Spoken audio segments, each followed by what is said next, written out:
I'm a kind of expert on almost dying experiences. Oh, wow. I love you, Mom. I regret everything I did wrong in my life. And see everybody not alive, maybe. All right, say bye. Bye. Oh. Right there. Yeah. Put that hand there. Please, 3, 2, 1, go.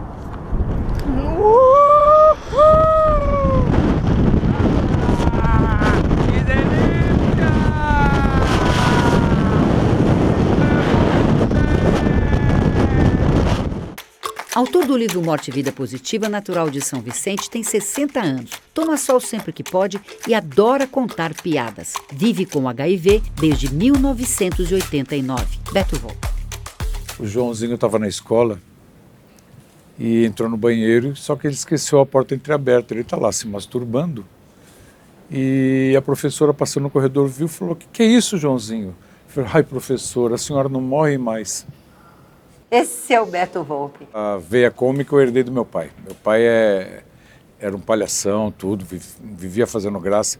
E eu te digo uma coisa, se não fosse o senso de humor que eu tenho, o ser o primeiro a rir do próprio tombo, eu tenho certeza que eu não estaria aqui. Por várias vezes, o fato de me manter animado, manter humorado, me fez superar situações assim, de extrema gravidade, como cânceres, fraturas e uma série de coisas. Eu sempre fui espoleta, né? Minha vida sexual começou aos 8 anos de idade, porque desde os 6 eu vivia provocando os mais velhos, até que alguém não aguentou, e aos 8 anos eu fui iniciado na vida sexual. E desde então foi uma festa, né? Minha infância, minha adolescência foram uma coisa...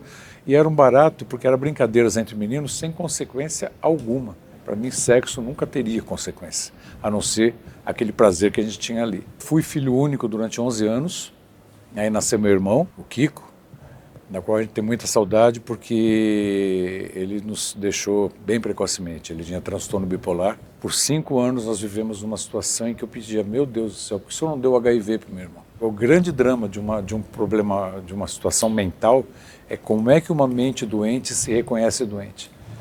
Então a adesão ao tratamento dele era muito difícil, tudo, e culminou com ele cometendo suicídio.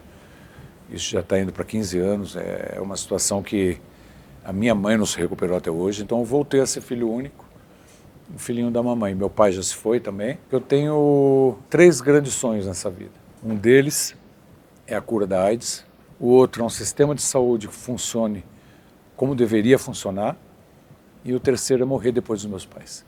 Um sonho já está quase sendo realizado, né? Que agora somos só eu e minha mãe. Falta a cura da AIDS e o sistema de saúde que funcione. Tem muitas tecnologias novas, entre aspas, né, mas que estão ganhando destaque recentemente, que estão loucas para emplacar um grande feito. E assim que uma engenharia genética, bionanotecnologia, qualquer uma dessas emplacar a cura da AIDS ou a vacina, ela vai se firmar no mercado e render excelentes dividendos para os acionistas. Então, hoje em dia, a gente tem motivos reais para acreditar que a cura da AIDS está a caminho. Em maio de 89, eu trabalhava num banco oficial, era Caixa, que era bem pertinho do CRAIDS, o Centro de Referência em AIDS de Santos, que era o último lugar que qualquer pessoa gostaria de estar naquela época, porque Santos havia acabado de ser declarada como capital mundial da AIDS. E ninguém fazia o exame espontaneamente, muito menos falar para todo mundo, pois eu fechei meu caixa na hora do almoço, levantei e falei: vou fazer exame de AIDS. Você é louco, você é louco. Aí eu fui fazer. Porra, louquice total, não tinha nada. Porra, louquice total. Não tinha nenhum sintoma? Nenhum nada. Conforme a agulha saiu da minha veia, eu, o que eu fiz, meu Deus do céu? Aí travou tudo e o filme pornográfico da minha vida começou a passar na minha frente, né? Todas as tranças, todas as situações. Eu falei: meu Deus, eu tenho que estar. Havia morado em São Paulo. Qual não foi minha surpresa quando veio o resultado não reagente? Eu falei: não, o senhor existe, então a partir de agora, aí é camisinha direto. Até que eu conheci aquilo que parecia ser o grande amor da minha vida. O Djavan tem uma frase numa música dele que diz que o amor é um grande laço, um passo para uma armadilha. E é isso mesmo, por amor você sai de casa, briga com a mãe, termina a amizade e a camisinha dança muito antes disso tudo. E eu me apaixonei por esse cara, morava no sul de Minas. Um dia eu fui fazer uma surpresa, falei, vou chegar lá de surpresa para ver o Mo. E quem fui surpreendido fui eu, que ele estava com um cara que ele havia conhecido em São Vicente, na minha cidade, uma vez que nós estávamos juntos. Mais ou menos um mês e meio depois, que a gente já tinha abandonado camisinha, essa coisa toda, eu comecei a ter todas as noites o mesmo sonho. Eu chegava extremamente magro, apoiado por amigos numa assembleia de bancários. Todo mundo olhava assim e eu acordava ensopado de suor. Lá pelo 5º dia eu falei, não, está na hora de voltar a minha amiga Elisa, né? Elisa, que é o nome do exame que testa o HIV. E com muita naturalidade eu recebi o diagnóstico de HIV positivo. Tanta naturalidade que a assistente social, o senhor está se sentindo bem, seu Luiz? O senhor está muito quieto.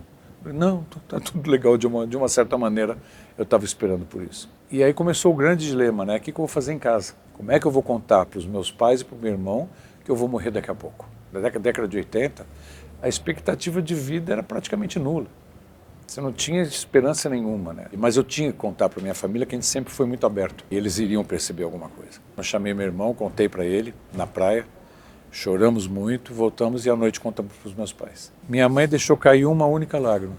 Me corrói até hoje. E sabendo que ela tinha uma Itaipu inteira para derramar e só deixou escapar uma lágrimazinha. Meu pai já chegou e falou, vamos ver o que tem para fazer e tocar para frente. Começamos a procurar alternativas, naquela época não tinha medicamentos, tinha alga que uma empresa multinacional estava fabricando, uma geleia real milagrosa, tudo. Isso aí tudo começou em novembro de 89. Coincidentemente, o mesmo mês e ano que o Muro de Berlim, que nasceu junto comigo, havia caído. E eu recebi o diagnóstico de HIV. Alguns dizem que eu sou o Muro de Berlim num universo paralelo, né? Às vezes eu sinto umas dor nas costas, é o povo com as marretas lá batendo. Tudo.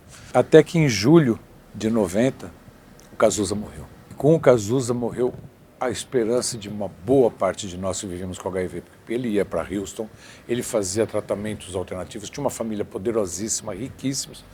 Eu pensei cá comigo, meu Deus do céu, se ele morreu, euzinho aqui em São Vicente, e os médicos naquela época falavam a mesma coisa, qualquer medicamento só depois do ano 2000, qualquer alternativa de tratamento só no 3º milênio. Eu falei, então filho, vamos abreviar essa história, né? Hoje eu tenho essa leitura, que eu tentei realmente um suicídio com base na cocaína.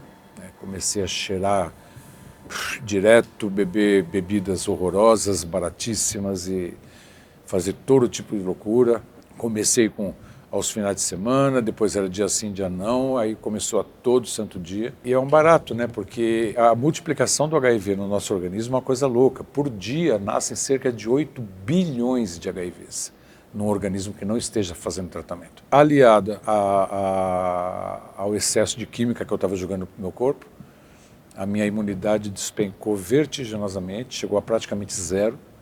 Qualquer espirro do meu lado poderia ser uma bomba bacteriológica para cima de mim. Em maio de 96, eu tive a primeira infecção oportunista, uma pneumonia muito séria, internado no Hospital Público de São Vicente, sobrevivi à pneumonia e ao Hospital Público de São Vicente, cuja emergência se chamava Saigon, para você ter uma ideia. Mas aí, aquele espectro da morte, né, que eu sentia que estava rondando, tornou-se mais palpável. Está chegando a hora de partir. Nessa época, já tinha AZT, a lamivudina, alguns medicamentos, mas que ainda não compunham a filosofia do coquetel. Era uma coisa mais ou menos que inócua. Até que em julho, 2 meses depois dessa pneumonia, eu estava deitado assistindo um programa humorístico no domingo à noite, em casa, minha mãe jogando videogame no meu quarto e meu pai jogando tranca com um tio meu na cozinha. Na hora do intervalo, fui levantar para tomar água, a minha perna direita não aguentou, e eu fui para o chão. Corre para o pronto-socorro. A hora que eu falei HIV, o médico, opa, ele tem médico, então leva no médico. Então, no dia seguinte, eu vim para São Paulo, fui internado imediatamente. Eu estava com meu primeiro episódio de neurotoxoplasmose. Fiquei quase um mês internado. E eu chamo de ATAL, né? A morte é ATAL. E ela do meu ladinho lá no hospital. Saí sem sequelas. Em setembro, estava indo deitar na minha cama. Conforme eu deitei, eu comecei a convulsionar. E só tive força para murmurar, mãe. Mulheres são bruxas por natureza, mães então mais ainda, né? Tem poderes que a gente desconhece. E ela escutou do outro lado da causa aquele murmúrio e chegou com um olhar que eu nunca mais quero ver na minha mãe, o olhar de que estou perdendo meu filho. No dia seguinte voltamos para São Paulo, mais um mês internado, já saí meio meio afetado pelo segundo episódio da neurotoxoplasmose. Até que em novembro de 96, a minha dermatologista foi em casa para me visitar. Ela estava olhando minha boca e falou, isso aqui é sapinho, candidíase, né? Cuidado para não descer. A bruxa mata em parceria com o Murphy ouviram e falaram, opa, vai descer, e desceu. Pegou meu aparelho digestivo, eu perdi 30 quilos em um mês. E até que uma noite, a última coisa que eu me lembro é do enfermeiro-chefe entrando, eu estava com 41 graus de febre. Eu só vi o enfermeiro-chefe chegando e falou, tira esse cobertor, traz toalha e gelo que esse menino precisa baixar essa febre, que ele precisa tomar essa transfusão de sangue. Quando eu senti o gelado, apaguei. Fiquei 3 dias apagado. E ao final desses 3 dias, eu não sei se você acredita nisso, mas de repente uma luz muito forte acendeu. E dessa luz veio uma jovem senhora, bonita, toda de branco, olhando para mim, sorridente. Eu falei, uai, o que aconteceu? Onde é que eu estou? Cadê o fogo, né? Cadê os amigos? Cadê os brothers, né? Ela chegou bem pertinho. Oi, seu Luiz, acordou? Que bom, a mamãe vai ficar feliz. Era a enfermeira que tinha acendido a luz do quarto e eu não estava tendo nenhuma experiência extraordinária. E ali eu fiquei sabendo que minha mãe passou os 3 dias debruçada nas minhas pernas, porque eu estava tomando a transfusão de sangue por uma veia do pé, que era a única que tinha condições de tomar uma transfusão, que as outras já estavam todas estouradas por causa das outras internações. Mas consegui recuperar. O coquetel havia acabado de sair, tinha começado a melhorar a minha imunidade, mas não o suficiente para evitar um terceiro episódio de neurotoxoplasmose em janeiro de 97.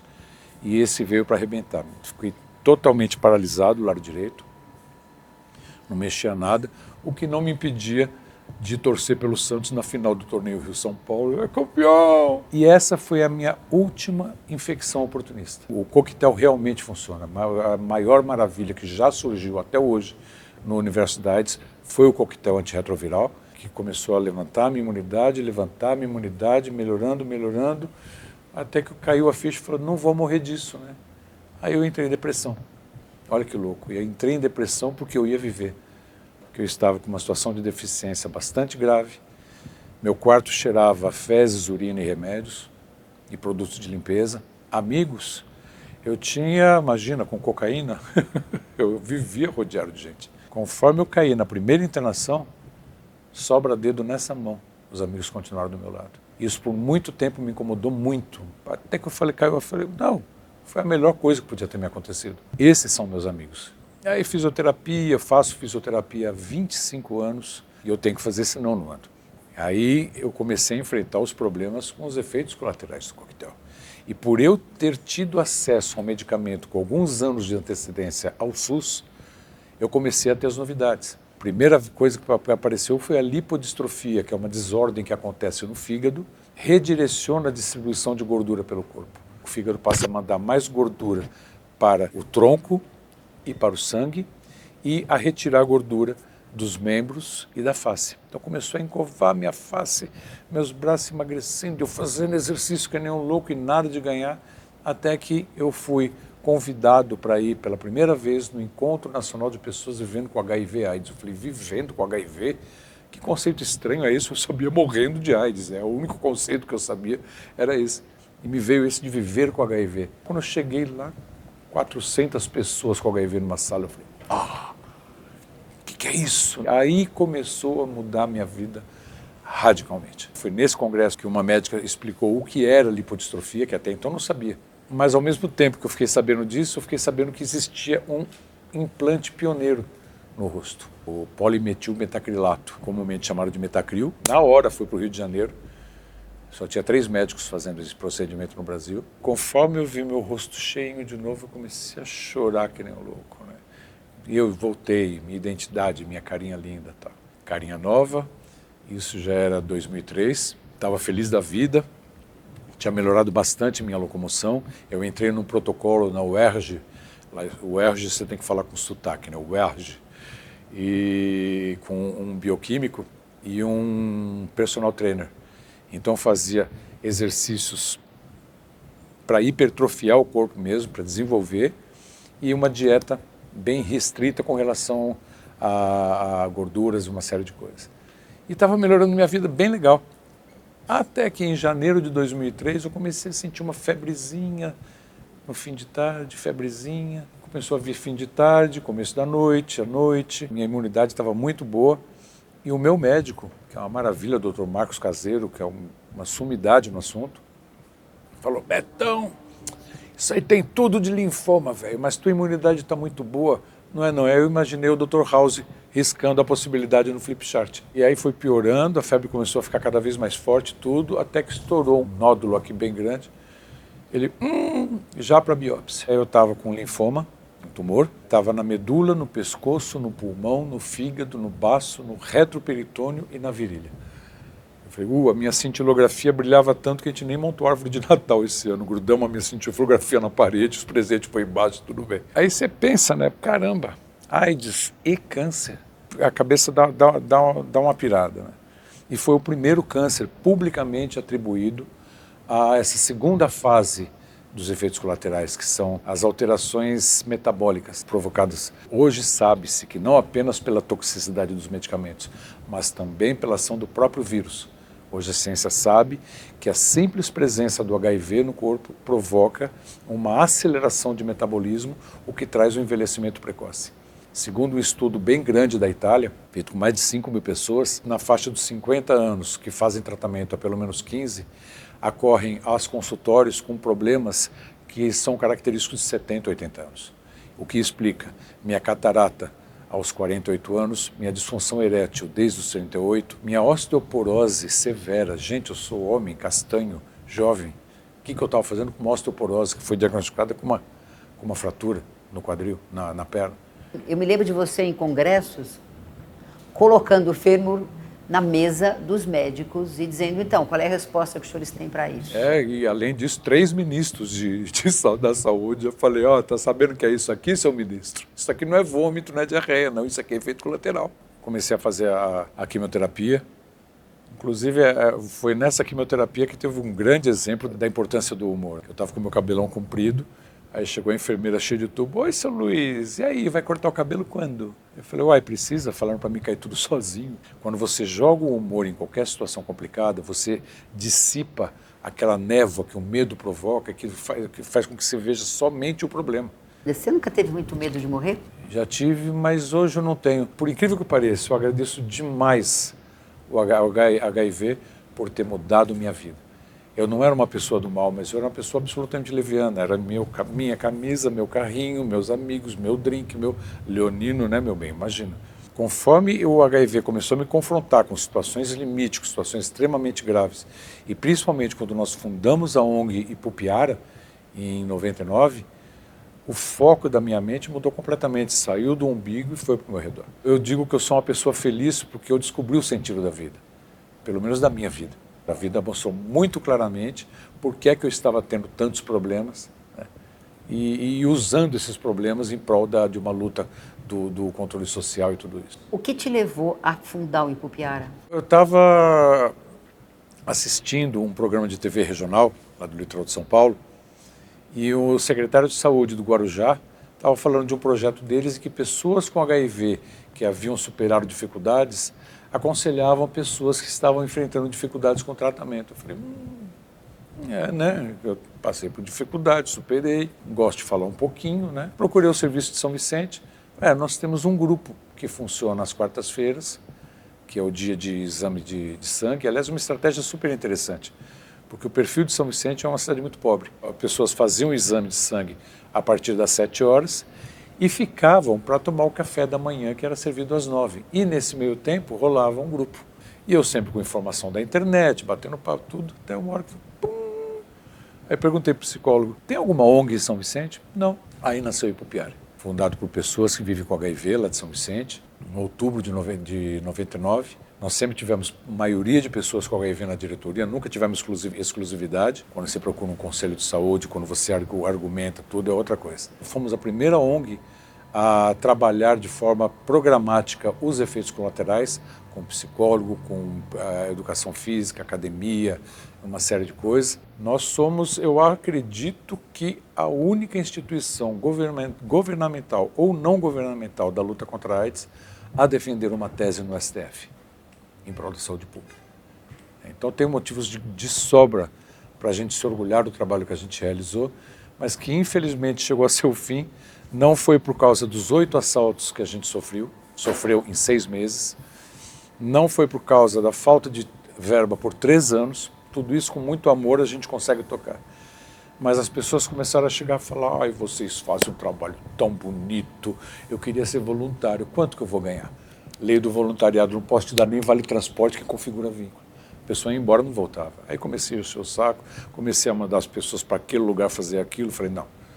Meu pai já fazendo hemodiálise, precisando de mim em casa, tudo, falei, está na hora de mudar o rumo da prosa. E em 2003 nós encerramos a atividade do Ipupiara, infelizmente. Se na época da ditadura militar juntasse 3 pessoas para fazer alguma coisa, era subversão, hoje em dia é corrupção. Ah, vocês vão montar uma ONG, vão tirar dinheiro de onde? Vão se dar bem em cima de quê? O senso comum diz isso, você tem que provar sua inocência e as pessoas também não estão se voluntariando para nada. As instituições de crianças e de idosos estão sofrendo com isso, imagina uma instituição de HIV/AIDS, que as pessoas querem a distância. De onde vem sua força de superação?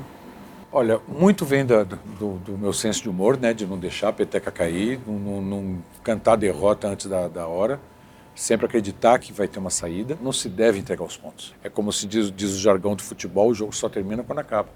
Até lá tem salvação. Outra coisa também foi a minha família, que eu tenho uma família que é maravilhosa. O apoio que eles me deram desde o começo foi fundamental. Aliás, durante a existência da ONG, ficou muito evidente a diferença da qualidade de vida das pessoas que tinham o apoio da família, daquelas que haviam sido discriminadas ou que faziam segredo da situação. E trabalho. Quanto mais difícil foi a situação que eu passei, mais eu afundei o coração do trabalho. No meu primeiro câncer, eu fui para Brasília para a instalação da Comissão de HIV/AIDS do Congresso Nacional.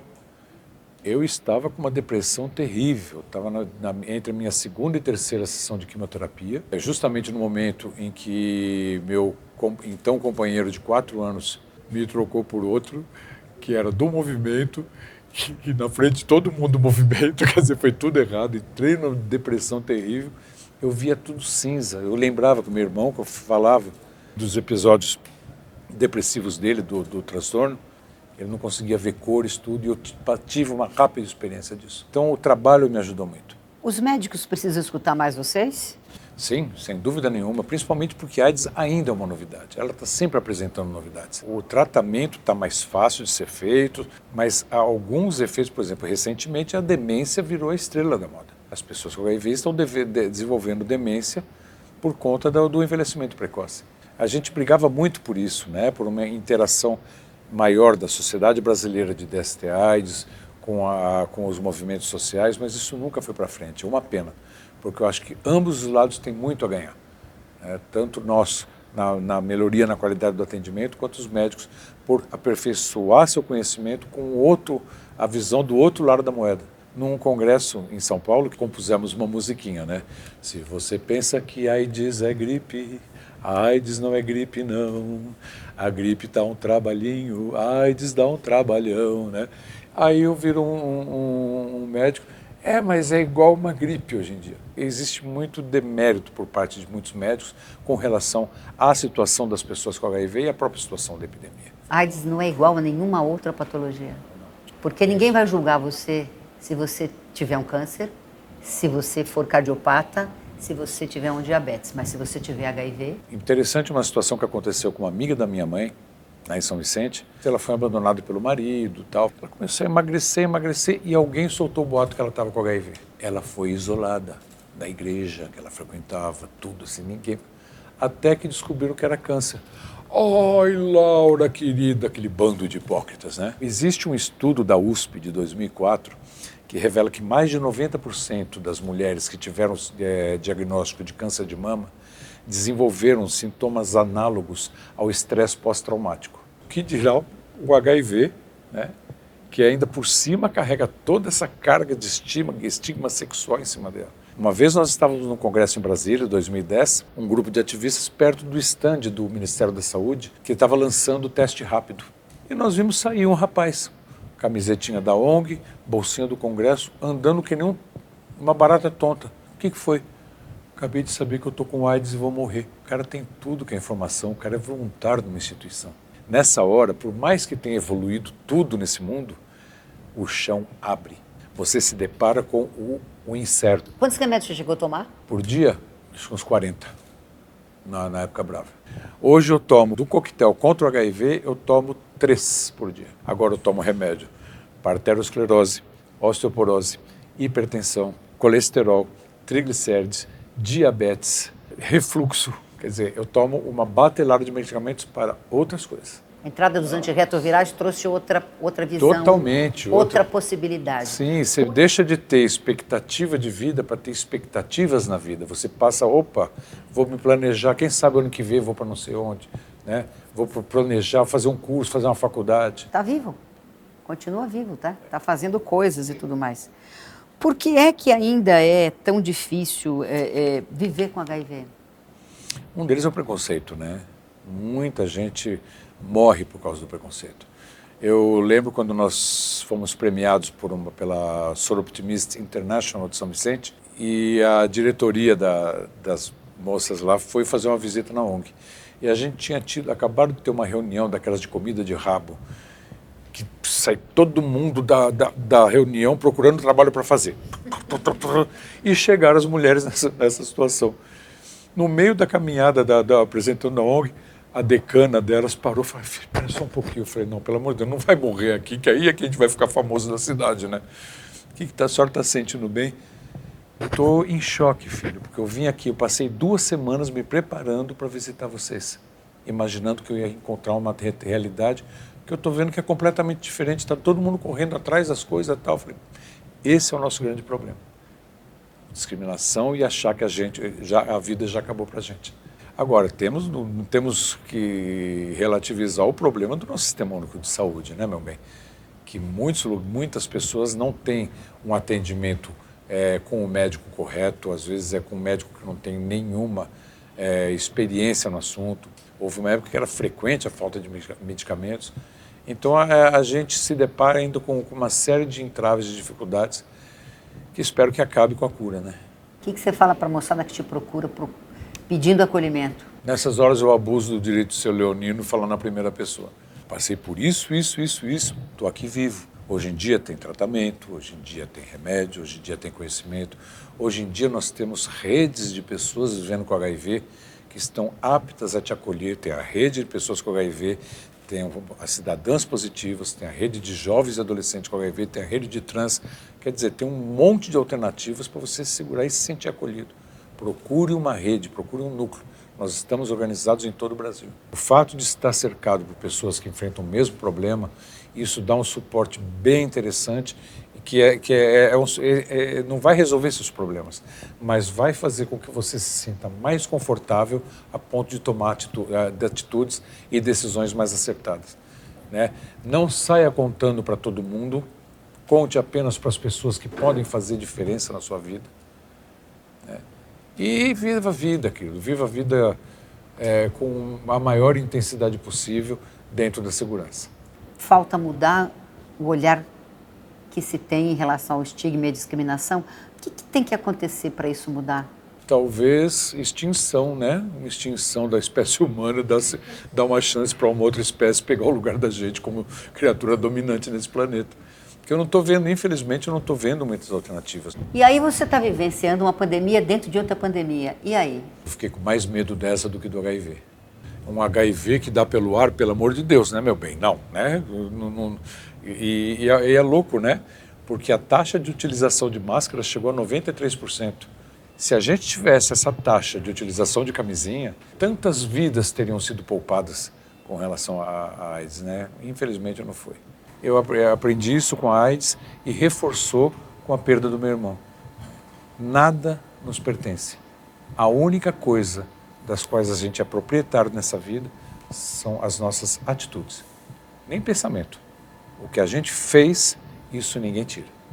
A contribuição que eu trouxe para a AIDS, além desse rostinho lindo, né?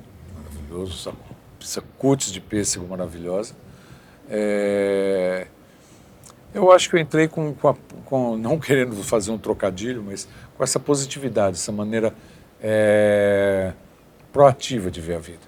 Não existe nenhuma situação que seja inalterável, tudo pode ser mudado a qualquer instante. e que não se deve ter medo da velhice e nem da morte, que só tem medo da velhice e da morte quem tem consciência que está em débito consigo mesmo. Hoje tem inúmeros instrumentos de prevenção à disposição da pessoa. Tem camisinha, tem a profilaxia pré-exposição, pós-exposição, tem uma série de coisas que você pode fazer para não contrair o HIV. Se você está numa relação estável, não custa puxar esse papo. Conversar com o seu marido, com sua esposa, companheiro, o que for. Essa conversa precisa estar nas relações afetivas, essa conversa precisa estar nas relações familiares, conversar com os jovens. Infelizmente, a gente vive num país com tradições religiosas muito rígidas que impedem que certos assuntos sejam abordados no seio familiar, que seria a melhor coisa que tem. As melhores situações que eu vivi na minha vida foram após os 50 anos. Foi após ter tido 2 cânceres, foi após ter tido 3 AVCs, foi após fazer 25 cirurgias. Por 25 vezes eu estive numa maca, vendo aquelas luzinhas do corredor do centro cirúrgico passando na minha cara.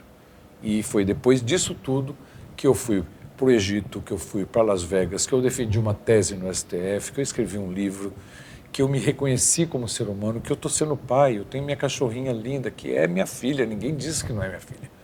Eu sempre quis ter uma menina, mesmo sendo gay naquela época, e o HIV ceifou essa possibilidade por um bom tempo. Aí depois veio tecnologia para isso, mas já era tarde tudo, né? Então não rola mais. Mas essa cachorra é um barato, né? É uma paternidade que eu sinto. Eu estou descendo, quando eu vou viajar, que eu estou descendo a serra em direção a São Vicente, meu coração dispara, eu começo a suar tudo na ansiedade de reencontrar com ela. Uma palavra que define você. Resiliência.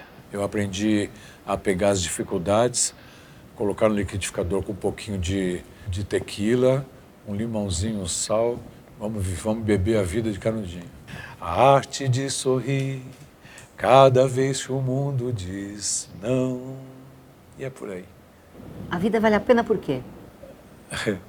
Porque é bonita e é bonita.